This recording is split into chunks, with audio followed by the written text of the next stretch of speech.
Here we will see delegates in C#. If you want to pass a function as a parameter or want to learn how C# handles callback functions or event handlers, you must know about delegates. C# delegates are similar to pointers to functions in C or CPP. It is a type that represents reference to methods with a particular parameter list and return type, and then calls the method in a program for execution when it is needed. You can define variables of delegates just like other data type that can refer to any method with the same signature as the delegate. When you instantiate a delegate, you can associate its instance with any method with a compatible signature and return type. Delegate supports asynchronous callback, that is parallel execution, as we can achieve executions of multiple methods at the same time.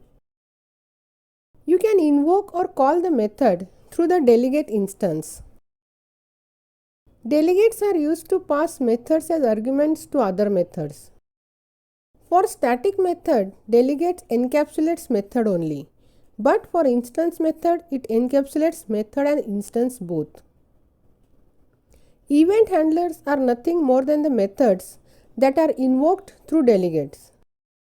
That is, if you create a custom method and a class such as Windows Control, then you can call your method when a certain event occurs. Internally, a delegate declaration defines a class which is derived class of system.delegate. Now we'll see need of delegates. Delegate provides a good way to encapsulate the methods. Although it can be used in any context, it often serves as the basis for the event handling model in C# and .NET. Delegates are the library class in system namespace. These are the type-safe pointers of any method. They are mainly used in implementing the callback methods and events. Delegates can be chained together as two or more methods can be called on a single event. Any method that matches the delegate signature, which consists of the return type and parameters, can be assigned to the delegate.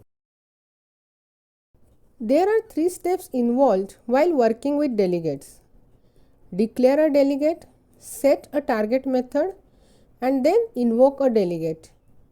Delegate type can be declared using delegate keyword. Once a delegate is declared, its instance will refer and call those methods whose return type and parameter list matches with the delegate declaration.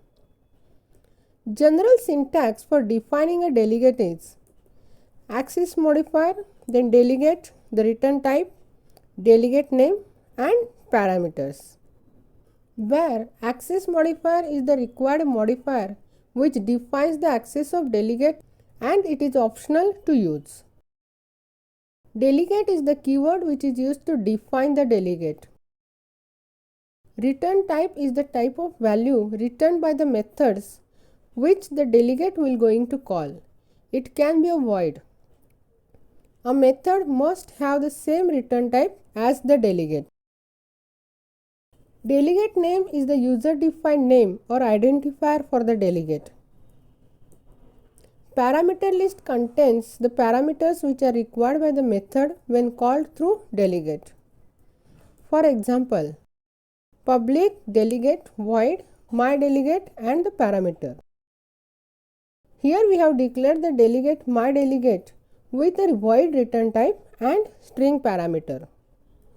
A delegate can be declared outside the class or inside a class. Practically, it should be declared out of the class. Next, we'll see types of delegates. Basically, there are 3 types of delegates. First is single cast delegate. Single cast delegate point to a single method at a time. Here, the delegate is assigned to a single method at a time. They are derived from system.delegate class. Next is multi-class delegate. When a delegate is wrapped with more than one method, that is known as multicast delegate. In C#, delegates are multicast, which means they can point to more than one function at a time. They are derived from the class system.multicastDelegate class. And next is generic delegates. The FUNC, action and the predicate are the three generic delegates which are introduced in .NET 3.5 and are available in system namespace. We can use all of these three predefined generic delegates when we want to invoke the methods without defining the delegates explicitly.